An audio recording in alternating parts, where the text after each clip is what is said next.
It's Laura Eubanks of Design for Serenity with Bentley the Succulent Dog and your succulent tip of the day. OMG, I'm so happy to be back. Greg and I spent a couple of weeks up at the ranch, and we were going to stay longer, but there's so much smoke from the wildfires up where we live, although we're not in any danger at this time. But it got ridiculous just sitting inside and looking out at the smoke. You know, we couldn't really go anywhere or do anything. So we decided to come home, and I'm so glad I did. There's been some issues in the garden while I was gone because we had some weather, not a lot, and I know that many of you could speak to this a lot better than I can, but we did have some humidity, and I had some losses. So I thought that what I would do while I visit with you today, because I have missed you all so much, is just, you know, kind of show you what's been going on while I'm gone. This was 2.5 weeks of me not being out here. So I've got some little weeds, which as you all know, I adore because it gives me something to do. Love pulling the little weeds. And the agaves have held up beautifully in this August weirdness and heat and humidity. We've had a lot of fog and marine layer in the morning. Some little animal obviously was after a snack here.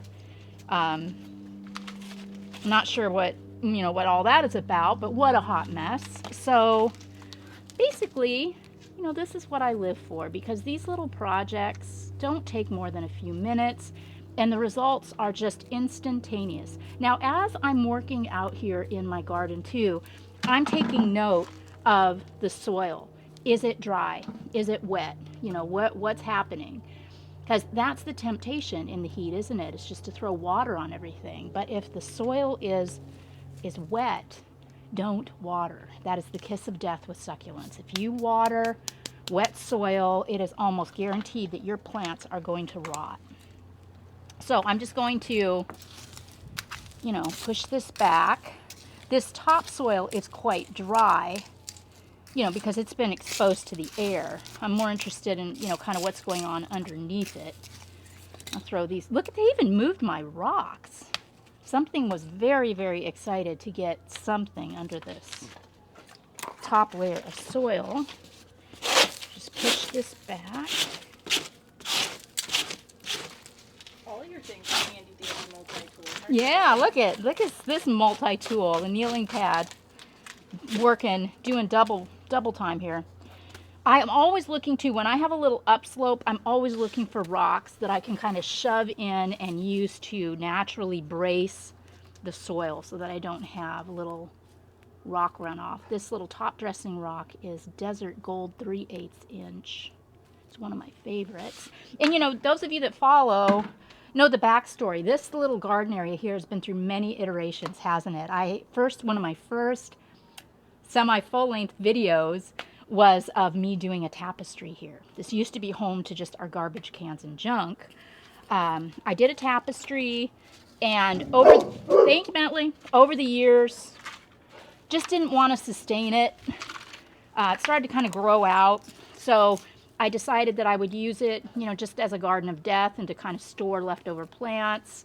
Then I started to get some kind of interesting specimens that I really wanted to put in the ground. And because I'm so landlocked here and I don't have a lot of space, I decided to turn this into a cactus garden. Then, didn't have enough cactus to do a cactus garden, so I added some of my interesting little agaves too. One of my casualties was this Echinocactus grusonii alba.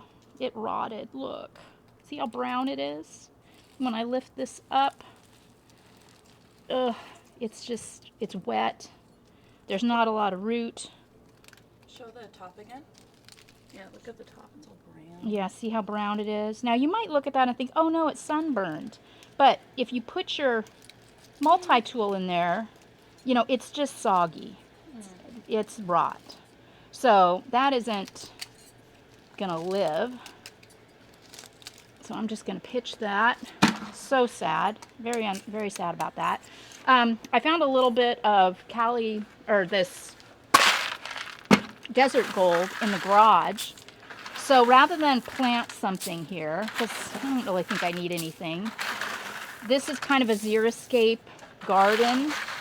I water occasionally by hand. Oh, great. But that's okay. If this happens, you just flip it over like that. This feels nice and dry. It's the slightest bit damp, but not bad at all. And since I've got it upside down, I can also cut off the dead leaves.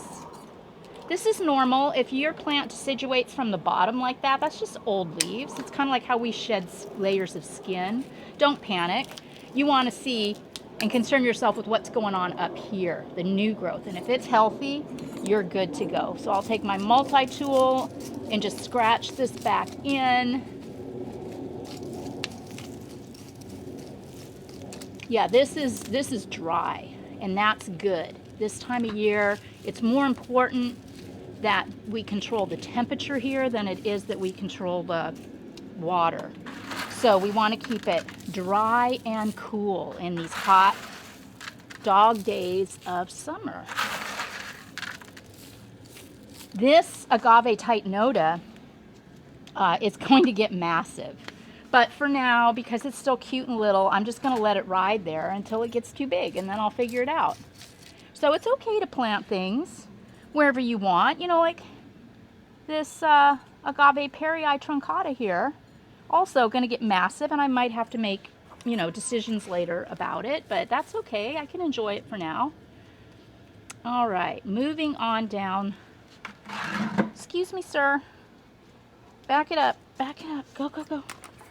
He's really missed us, as you all have too. Thank you for all of your kindness and your concern and your comments. Laura, where are you?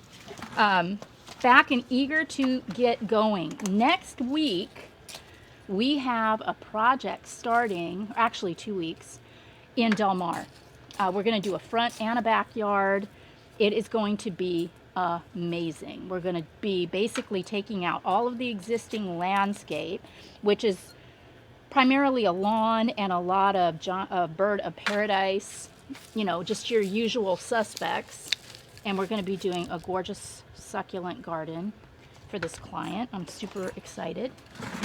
Yeah, and I'm not going to plant anything there either. Just going to rock that in a little. You know, you can see too that I've just got a Heinz 57 situation going in here with rocks, don't I? I've got all kinds of different rock, and that's fun. Have fun with it. You don't have to limit yourself to just one type. You just pulling the weeds as I go. Don't they always just, you know, congregate here at the edge of your garden beds? But just look at how beautiful it is to clean this stuff up. Now, this alyssum, it's very unusual that I have alyssum growing it in September, but you know, it's pretty, it's fine. I'll pull it out later, but for now I'll let that ride. It's not bothering me. What's happening to that guy? Oh, Sunburn? no, that is a little agave Victoria Region A that is variegated. That's what that yellow is. It's a variegate. No, there's white too. Oh, the white part. Yeah, that's sunburn. I had that's a recent transplant, and I think it just got a little stressed. But those are bottom leaves, which will deciduate in time, so I'm not real worried about that. Okay, and I know you all are probably looking at this incredible pot that is right next to me right now. Stop looking at my boobies. Yeah, stop looking at my boobs. Eyes up here, guys. Eyes up here. No, this is a phenomenal Susan Ock rope design. And Hannah will also put Susan's website in the description if you're interested in taking a look at her incredible offerings. And I've got a totem cactus that she graciously gifted me with too, to put in this pot. And I'm just absolutely ecstatic about that. We're going to be doing another campaign in October for breast cancer, and somehow or another I'm going to work this totem into it. I'm not sure how, but we're going to do it. All right. So decisions, decisions, decisions. What do I do here? Do I leave the alyssum or do I get rid of it? Leave it. Hannah says to leave it. I don't know. I mean, Really want to get rid of it. it's crowding the sidewalk. You know, I've got that little bit back there against the fence, and I just really want to expose this Cameronii. I'd also kind of like to see what it's doing. You know how I always talk about how I cut all the roots off the Cameronii and stick them in the ground to get that nice red color. Let's see. And this, you know, you shake the seeds out of your alyssum, and it'll make a comeback every single year. It'll be back. Okay, let's check on this Cameronii and see what's going on. Oh, yeah, it had started to root. There's a long root there. Yeah, just that one. No, you pulled this one Oh, out. this one? Yeah. Oh, yeah, that. Maybe glue it back on. No, it's fine. Really, it's fine. And again, while I've got it out of the ground, let's go ahead and cut off these dead leaves. Oh gosh, this is so rewarding. These are things that you can do at this time of the year. Just some grooming. And the Cameronii here in San Diego I have never lost one to rot. That doesn't mean it can't rot. And if you're, you know, working with cuttings in full sun and you're in a hot climate, I really, really recommend, one, you don't do that. But if you're going to, make sure that you at least harden off the base before you stick it in the ground. So I'll go ahead and put this back. And it will continue to turn all kinds of red for me. Love that.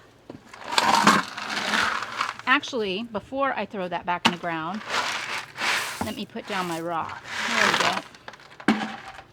Now I can dig that out, stick that back in. If your succulent stands up, you guys know the rest. Okay, then I'll just scratch in a little of this rock and move on down. What do we got here? We got a Ferdinand agave, which is looking great. And I am noticing, you know, as I start to dig around a little bit and I'm pulling weeds. See, you can check the soil, the moisture in your soil, just by pulling weeds and feeling the roots and the soil that you have disrupted as you've pulled the weeds. You know, you can feel around in there and see what's going on. And if there is any moisture at all in that soil at this time of year in August, September, do not water. Wait for it to dry completely before you even think about it. Here is a little Aloe plicatillus cutting. Protecting itself? Is it protecting itself by turning its leaves this way? Yes. These bottom leaves are protecting the tender new growth inside. Isn't that so smart? So I want to check this plant and make sure that it's not got any aloe mite. I don't see any, thank goodness. And I don't, being as this is a little bit more tender, I don't want to yank it out like I did the Cameronii. I'm giving it the gentlest of tugs, and I do think that it has thrown off a root or two in there. So that makes me very happy. Then this is some kind of aloe. I don't know until it blooms. I'm not sure what I have there, but it's slightly different from any I have seen, so I'm very eager to see how that blooms. Yeah, the spines. Yeah, they're different. Yeah. Hannah says the spines are different, and just the leaf itself is kind of diminutive, you know, like it may not become a giant aloe, but stay kind of medium sized. Then down here, I've got my propagates that we have been working with on Walkabout Wednesdays. This cotyledon, is this a cotyledon or a crassula or biculata? Crap, I'm not sure. Look at these leaves. I think it's a crassula or biculata, right? Look at all of the new growth back there on that trunk. And this is also, I had just thrown this on the ground, but it is rooting in.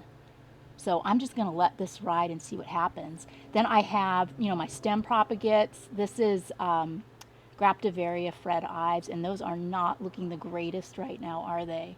But we'll stick it out and we'll hang in there. The little propeller plant, the falcata, that actually rooted too. I had just thrown that back there. That would be something cute to move into a pot or into a place in the garden where it can be enjoyed, because that flower is spectacular right now and the plant doesn't look that bad.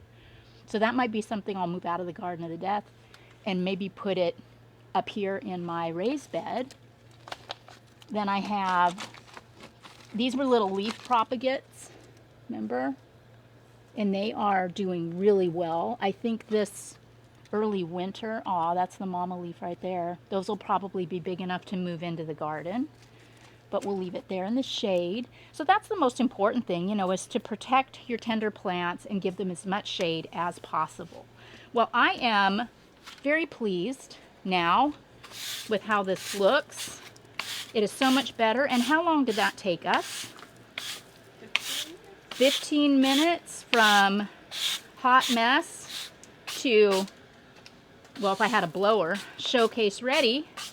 It looks so much cleaner and better in here. And now it just inspires me not only to enjoy this area, but to move on and to continue working in the garden. You also are going to have a lot of spider webs this time of year.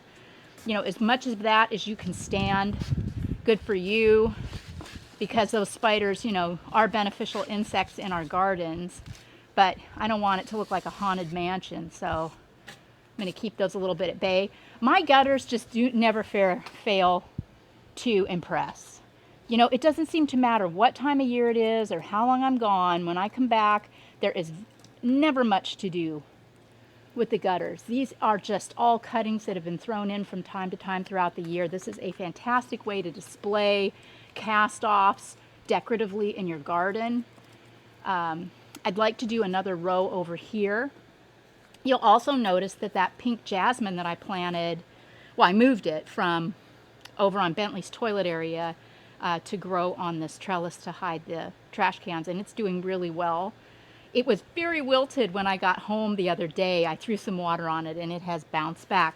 All of these planting cans are from a job that we did before we left, so we'll have to get those handled. But oh my gosh, it's so good to be back. Thank you all for your patience.